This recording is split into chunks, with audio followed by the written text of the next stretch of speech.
Good morning students. आज हम करेंगे क्लासिफाइड एडवर्टीजमेंट राइटिंग।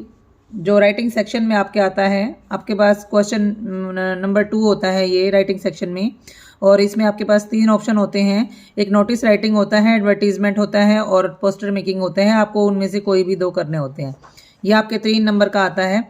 तो अगर हम बात करें टाइप ऑफ एडवर्टीजमेंट, अब एडवर्टीजमेंट होता क्या है? एडवर्टीजमेंट जो बेटा विज्ञापन होता है न्यूज़पेपर में देने के लिए, कोई भी विज्ञापन देने के लिए आप जो कुछ भी लिख कर देते हो उन्हें, उसके पैसे लगते हैं और वही एडवर्टीजमेंट होता है। तो किस प्रकार के, कितने टाइप के एडवर्टीजमेंट आपके पेपर में पूछे जाते हैं? वो होते हैं 7 टाइप्स के, और मेनली ये 4 टाइप के पूछे जाते हैं अपने एग्जाम में।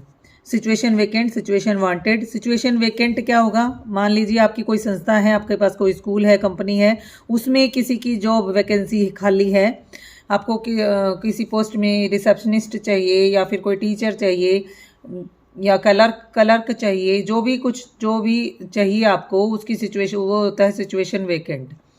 अगर आप खुद पढ़े लिखे हैं तो आप अपनी क्वालिटीज़ बताते हैं और कहते हैं कि आपको सिचुएशन की आवश्यकता है, you wanted the situation. For sale और परचेज, कोई चीज़ बेचनी है तो हम लिखते हैं फॉर सेल। कोई चीज़ आपको खरीदनी है, कोई घर खरीदना है, मकान खरीदना है, प्लॉट खरीदना है, तो हम फॉर परचेज लिखते हैं। टू लेट, जिस तरह सेल परचेज का लिखते हैं वैसे ही सेम टू लेट का लिखा जाता है। टू लेट में भी आप हो सकता है अपने घर का एक पोर्शन टू लेट दें। टू लेट मतलब किराए के लिए खाली है, किराए पे आप घर देना चाहते हैं या फिर कोई अपने घर का एक पोर्शन देना चाहते हैं, एक रूम रेंट पे देना चाहते हैं, तो वो सब चीज़ें इसमें लिखी जाती हैं। एकोमोडेशन वांटेड, आपको रहने के लिए जगह चाहिए। मैट्रीमोनियल, मैट्रीमोनियल क्या होता है? विवाह संबंधी विज्ञापन करना। लॉस्ट और फाउंड, आपका कोई सामान गुम हो गया है, आप उसकी क्वालिटीज़ बताएंगे, उसका मॉडल बताएंगे, उसकी जो भी उसके बारे में कुछ भी इंफॉर्मेशन है वो बताना चाहें वो बताएंगे, और उसके बाद नीचे कॉन्टैक्ट डिटेल दे देंगे। इसी प्रकार से फाउंड का होता है, आपको कोई चीज़ मिली है तो क्या चीज़ मिली है, कहाँ मिली, कब मिली, उसमें क्या क्या चीज़ें थी, उनकी थोड़ा डिटेल देखिए, और नीचे फिर फाइंड, जो भी उसका ओनर है वो किससे कॉन्टैक्ट करे, अपनी कॉन्टैक्ट डिटेल दे देंगे। तो अब देखते हैं हम इसका फॉर्मेट क्या होता है। एडवर्टीजमेंट के फॉर्मेट में सबसे पहली बात होती है बेटा, आपको इस तरह से बॉक्स में बनाना होता है। First of all you will make this box. अब ऊपर वाले बॉक्स में आप हेडिंग लिखेंगे, और वो भी कैपिटल लेटर में, बोल्ड लेटर्स में, बिल्कुल आई कैचिंग हेडिंग बहुत अच्छे ढंग से लिखेंगे। हेडिंग जो होती है वो कैपिटल लेटर्स में लिखी जाती है। डोंट मेक फुल सेंटेंसेस, जो बड़े बड़े सेंटेंस हमें नहीं लिखने हैं, पूरे सेंटेंसेस नहीं लिखने हैं। कोमा लगा के फ्रेजेस में हम उस जगह की, उस वस्तु की या जिसके भी बारे में पोस्ट की विशेषताएं बताते रहेंगे। और उसके बाद कॉन्टैक्ट डिटेल भी हम कोमाज लगा के फ्रेजेस में बताएंगे। Add contact detail, contact detail में आपको ज़रूर देना है कॉन्टैक्ट नंबर और ईमेल आईडी। सारे जो आपके एडवर्टीजमेंट है उसको बॉक्स में लिखना है, और वो बहुत ही नीट एंड क्लीन होनी चाहिए। तो अब देखिए, चलिए इसके एग्जाम्पल से द्वारा हम समझते हैं कि ये कैसे लिखी जाती हैं। अब ये देखिए सिचुएशन वेकेंट। तो सबसे पहले हम एक बॉक्स बनाएंगे, ये बॉक्स बना रखा है सिचुएशन वेकेंट। मान लीजिए आपकी कोई कंपनी है, उसमें आपको रिसेप्शनिस्ट की पोस्ट खाली है और उसके लिए वो सिचुएशन वेकेंट है वहाँ पर। तो आप रिसेप्शनिस्ट के लिए आप कैसे लिखेंगे? तो आप वांटेड या रिक्वायर्ड, यहाँ पर वांटेड आ सकता है, रिक्वायर्ड आ सकता है। आपको ज़रूरत है, किसकी ज़रूरत है? फिर यहाँ पर पोस्ट का नाम आ जाएगा, a well qualified and experienced receptionist. अगर टीचर की ज़रूरत है तो well qualified and experienced teacher हो जाएगा। अगर क्लर्क की ज़रूरत है, वेल क्वालिफाइड एक्सपीरियंस्ड क्लर्क। जो भी पोस्ट की ज़रूरत है, जिसकी भी पोस्ट को आप चाहते हैं, मतलब आप सिचुएशन वेकेंट है, वो यहाँ पर पोस्ट का नाम आ जाएगा। अब मेल चाहिए या फीमेल चाहिए, आपकी प्रायोरिटी, अगर क्वेश्चन में कुछ दे रखा है इससे रिलेटेड तो लिख देंगे, वरना दोनों लिख सकते हैं, मेल और फीमेल कोई भी हो, लड़का हो या लड़की हो। मैरिड है या अनमैरिड चाहिए, मैरिड हो अनमैरिड हो। मिनिमम कितने साल का एक्सपीरियंस होना चाहिए? 5 year experience, 2 year experience. Fluency होनी चाहिए in speaking English and Hindi. अब देखिए रिसेप्शनिस्ट है तो बोलना तो अंग्रेजी हिंदी में उसको आना ही चाहिए आराम से। सॉफ्ट स्पोकन होना चाहिए, अब सॉफ्ट स्पोकन होना चाहिए, आराम से बोलना चाहिए उसे। लेकिन यहाँ पर अगर हम टीचर की बात करें तो टीचर में क्या आ जाएंगी, टीचर की क्वालिटीज़ क्या होंगी? मेनली उसकी सब्जेक्ट पे कमांड होनी चाहिए। सेकंड उसको MA BEd होना चाहिए, ठीक है। मिनिमम 5 ईयर एक्सपीरियंस हो सकता है, fluency in English and Hindi ये हो सकता है। तो इस तरह से आप पोस्ट के अकॉर्डिंग बेटा क्वालिटीज़ लिखेंगी उस जॉब की, उसकी विशेषताएं लिखेंगे कि वो अगर ये जॉब है तो इससे रिलेटेड क्या क्या क्वालिटीज़ होनी चाहिए बंदे में। सैलरी हमेशा ये सभी में आ सकता है। सैलरी जो है वो नेगोशिएबल होगी। नेगोशिएबल होती है बेटा बातचीत करके आधारित करने वाली, यानी जिसमें जितनी योग्यता होगी बात करके तय कर ली जाएगी, negotiable. Apply with in 7 days. अब अप्लाई अगर आप इंटरेस्टेड हैं तो यू मे कॉन्टैक्ट ऐसे भी लिख सकते हैं, या फिर apply with in 7 days with complete biodata. पूरे बायोडाटा के साथ संपर्क करें 7 दिनों में। कॉन्टैक्ट नंबर दे दिया अगले ने, कोई भी कॉन्टैक्ट नंबर यहाँ लिख देंगे और यहाँ पर ईमेल आईडी बना देंगे। सिचुएशन वेकेंट क्या हो गया। अब सिचुएशन वांटेड कैसे लिखेंगे। मान लीजिए आप हैं कोई बंदे जो रिसेप्शनिस्ट ही हैं, आप अच्छे खासे पढ़े लिखे हैं, तो फिर उसमें क्या चेंज होगा बेटा, बस थोड़ा सा चेंज होगा, बाकी सब चीज़ें वैसे ही हैं। A well qualified and experienced receptionist, post का नाम आ गया। इज लुकिंग फॉर, अब this only this is added, केवल यही बदला है, बाकी सारा ऊपर वाला ही है। A well qualified and experienced receptionist is looking for या is seeking for the job के लिए ढूंढ रहा है, जॉब देख रहा है। क्या है, 2 साल का एक्सपीरियंस है, फ्लुएंसी है इन spoken English and Hindi, soft spoken है, सैलरी नेगोशिएबल है, इंटरेस्टेड मे कॉन्टैक्ट।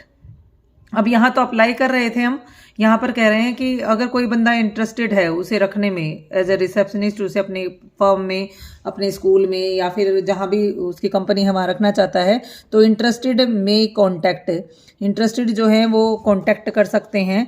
कहाँ कॉन्टैक्ट करें, नीचे कॉन्टैक्ट नंबर दे रखा है और ईमेल आईडी दे रखी है। तो इस प्रकार से आप सिचुएशन वेकेंट और सिचुएशन वांटेड की प्रैक्टिस करेंगे। इसके बाद आगे देखिए बेटा, फॉर परचेज या फॉर सेल या टू लेट या फॉर एकोमोडेशन, सबका एक तरह से लिखा जाएगा, बिल्कुल आसान होता है। तो देखिए फॉर परचेज, जिसे हम you are looking for a second hand car, draft and advertisement for a newspaper. कोई भी चीज़ सेकेंड हैंड या फर्स्ट हैंड जैसी भी कार है आप ढूंढ रहे हैं, लुकिंग फॉर यानी आपको खरीदनी है कोई कार, सेकेंड हैंड कार खरीदनी है, एक एडवर्टीजमेंट बनाओ। तो आपको खरीदनी है, चाहिए, तो क्या आ जाएगा, फॉर परचेज। परचेज यानी खरीदना, आपको बेचनी होती तो आप यहाँ लिखते फॉर सेल। तो फॉर परचेज, परचेज करनी है तो आपको चाहिए, वांट टू बाय, और अगर आप यहाँ बेचना चाहते तो यहाँ लिखते वांट टू सेल। ठीक है, वांट टू बाय, अब खरीदना है, खरीदना चाहता हूँ, क्या खरीदना चाहता हूँ, उस चीज़ का नाम। स्विफ्ट कार खरीदना चाहते हो, मोटरसाइकिल खरीदना चाहते हो, कोई फ्रिज खरीदना चाहते हो, कोई घर खरीदना चाहते हो, कोई फ्लैट खरीदना चाहते हो, तो जो भी चीज़ खरीदना चाहते हो उस चीज़ का नाम, फिर उसकी विशेषताएं, उसकी कुछ क्वालिटीज़ बताएंगे, जैसे मॉडल कौन से साल का हो, 17 का हो, 18 का हो, 2018 का हो, गुड रनिंग कंडीशन में हो, कबाड़ का तो आप लेकर क्या करोगे, रनिंग कंडीशन में हो, एक्सीडेंट फ्री हो, ओनर ड्राइवन हो, विद कंप्लीट डॉक्यूमेंट्स पक्का कागज पूरे होने चाहिए, न्यू ट्यूब टायर्स हों, एक्सपेक्टेड प्राइस, अब यहाँ पर आप अपना प्राइस भी बता रहे हैं कि भाई मुझे 2-3 लाख तक की गाड़ी चाहिए। इंटरेस्टेड में कॉन्टैक्ट, अब जो भी इंटरेस्टेड है वो कॉन्टैक्ट कर सकता है।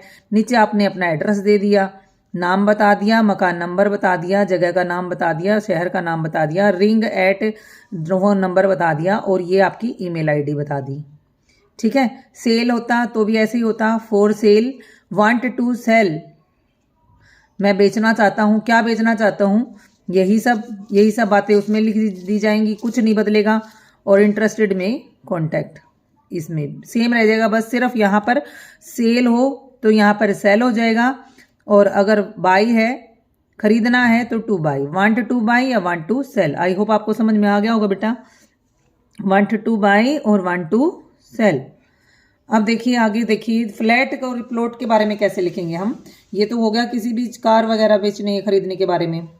अब फ्लैट की क्या विशेषताएं होंगी, फॉर सेल, मान लो हमें कोई फ्लैट बेचना है, प्लॉट बेचना है, या फिर घर बेचना है, होम बेचना है, तो अवेलेबल यानी कि भाई अवेलेबल है आपके पास, आपके लिए उपलब्ध है। क्या उपलब्ध है, एक फ्लैट उपलब्ध है। विद, अब यहाँ पर फ्लैट की विशेषताएं बता दो। With 2 bedroom set, with attached bathroom, park facing है, फ्रेंडली नेबर्स हैं, गुड कंडीशन में है, फुल्ली फर्निश्ड है, कार पार्किंग भी है, और एक्सपेक्टेड प्राइस। और एक्सपेक्टेड प्राइस जरूर बताना है भाई, कितना एक्सपेक्टेड प्राइस है भाई। आप होप कर रहे हो प्राइस मिल जाए आपको 25 लाख। इंटरेस्टेड में कॉन्टैक्ट, अब इंटरेस्टेड जो भी है वो कॉन्टैक्ट करे। किस पे रिंग एट करे, किस पे फ़ोन करे, ये नंबर दे दिया आपने और ये ईमेल आईडी दे दी। तो अंडरस्टूड। अगर इसी प्रकार से आप रेंट के लिए बताना चाहते हो तो रेंट वाला भी बिल्कुल सेम रहेगा। यहाँ पर रह जाएगा टू लेट, फिर क्या आ जाएगा टू लेट। सेल की जगह पे क्या आ जाएगा बेटा टू लेट। मान लीजिए आप यहाँ पर आ जाएगा टू लेट, LETB, ये हमारा कैपिटल लेटर में लिखेंगे LET, टू लेट। अब available A flat for rent या अवेलेबल ऑन रेंट, बस यहाँ पर लिख देंगे ऑन रेंट।